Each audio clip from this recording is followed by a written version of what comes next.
Hi everyone, in this video I'm going to talk about the Enlightenment. And the Enlightenment is a social movement, set of ideas that emerges in the 17th and especially in the 18th century.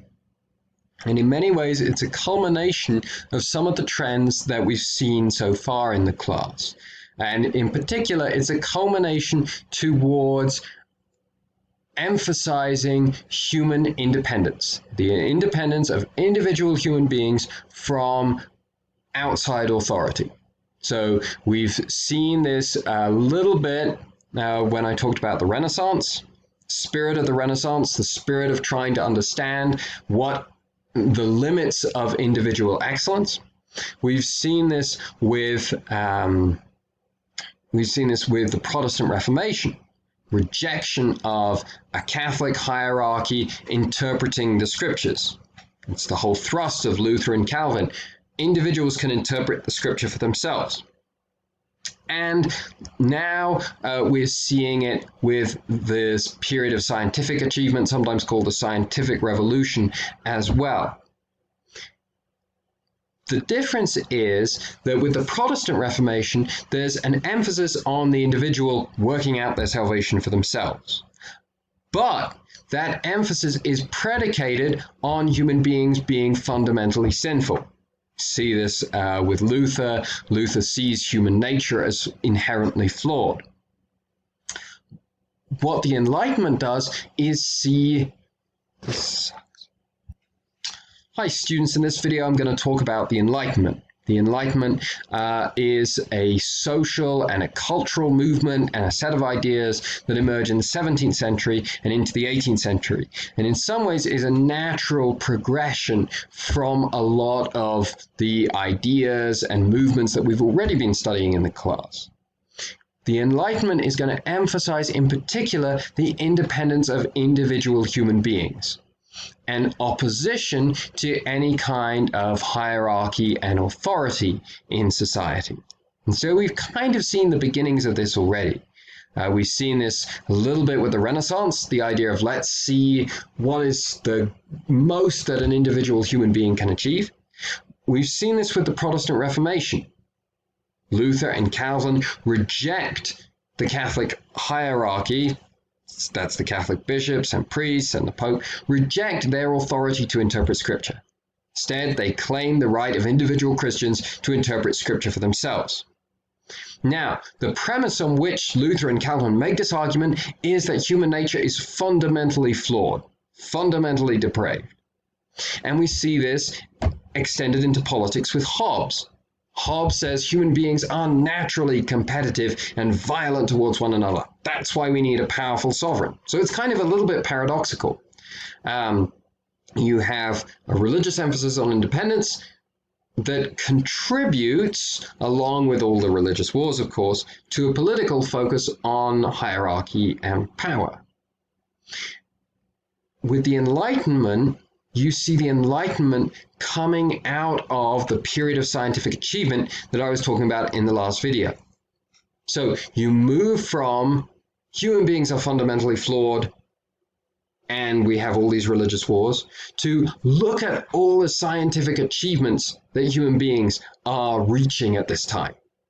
So maybe human beings aren't fundamentally flawed, aren't inherently flawed, but maybe human beings are naturally rational and good.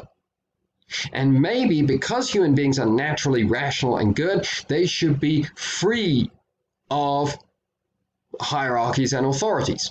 That's the premise of the Enlightenment. So it builds on all these ideas of promoting the individual that we see in the Renaissance and the Reformation, but then it applies them in a way that sees the individual as naturally good. And we see this with the original political theorist of the Enlightenment, John Locke. John Locke, who says that men are naturally rational and good. And so Locke proposes a very different state of nature to Hobbes. Hobbes says the state of nature is naturally competitive and violent. And we have to accept a tyrannical ruler in order to escape from the state of nature. Locke says because men are naturally rational and good, the state of nature is naturally rational and good. And because men are naturally rational and good, they have natural rights, the most important of which are life, liberty, and property. And the idea is that human beings move from the state of nature to a society. So like Hobbes, Locke sees society as unnatural. But he says that human beings move to an unnatural society in order to safeguard their natural rights. The rights, the liberties that they have aren't kind of an unnatural creation of a powerful sovereign. They're natural rights that need to be preserved. And so he says, because of this, government derives its legitimacy from the consent of the governed. This idea that a government is legitimate because it has the consent of the people that it is governing is a hallmark of the Enlightenment, and it comes from John Locke. And you can see how this is a movement away from government is legitimate because it's doing the right thing. Government is made legitimate by the will of the people. And so you see this focus in the Enlightenment on emphasizing the freedom and the will of individual people to choose for themselves. That's an important distinction to keep in mind.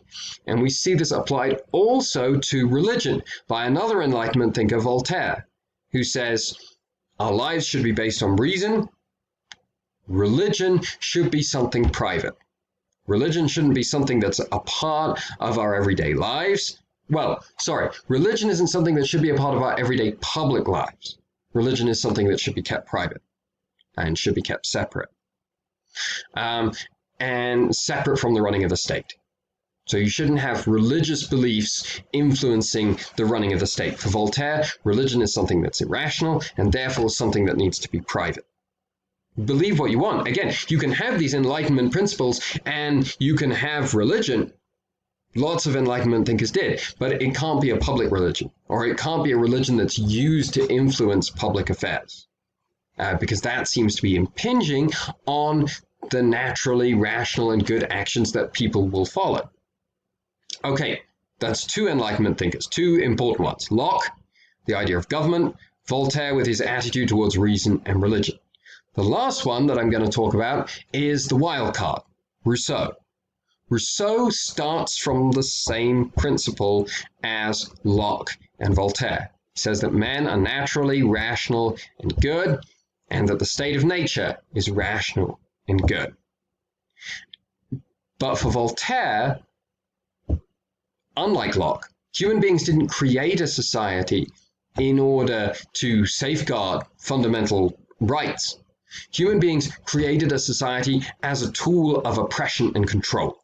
And that's what society is. And he focuses in particular, these are the two things he focuses on, individual property and monogamous marriage. These things, he says, are examples that prove that society is oppressive.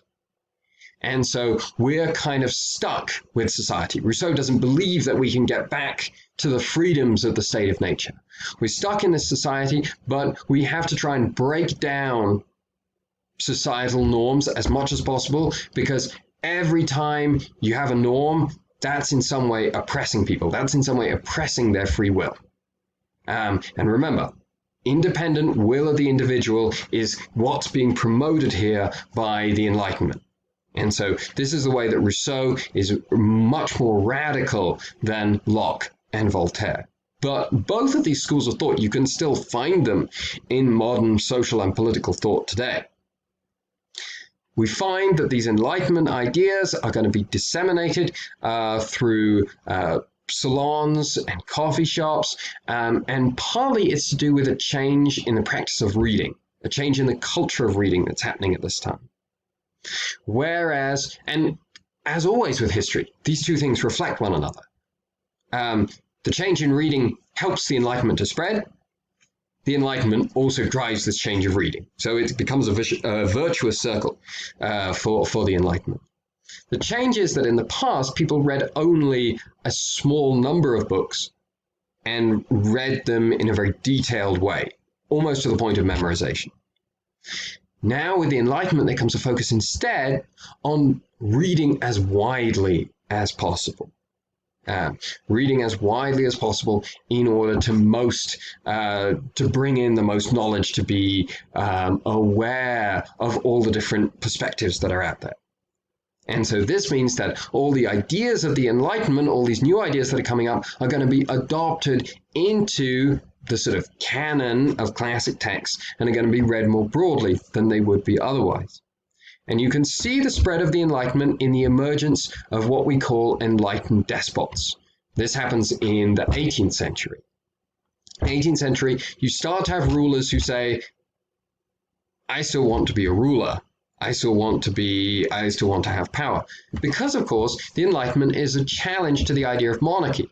We've talked about the Enlightenment as a challenge to religion and to society, but you can imagine that if legitimacy comes from the consent of the governed, being a monarch, having a monarchy, that doesn't necessarily work anymore, unless you have a way that you can say that the monarch is receiving the approval of the people they're governing. And so you're trending much more towards the idea of elections and parliaments with Enlightenment thought. And these monarchs across Europe don't particularly like that, but they like some of the ideas of the Enlightenment. And so what you'll find is this halfway house that's agreed, where you're going to still have a monarchy, but the monarch is going to promote Enlightenment ideas. The monarch will be a sort of virtuous guardian who's going to bring these ideas into this society. And this is a compromise that a lot of Enlightenment thinkers can accept for the moment, but it won't last. The pressure to push back against the power of monarchies is going to continue to rise as we come towards the 18th century and into the 19th century. And this is something that we're going to focus on quite a lot for the rest of the course. So I hope this helps explain Enlightenment thought, and I'll look forward to seeing you next week.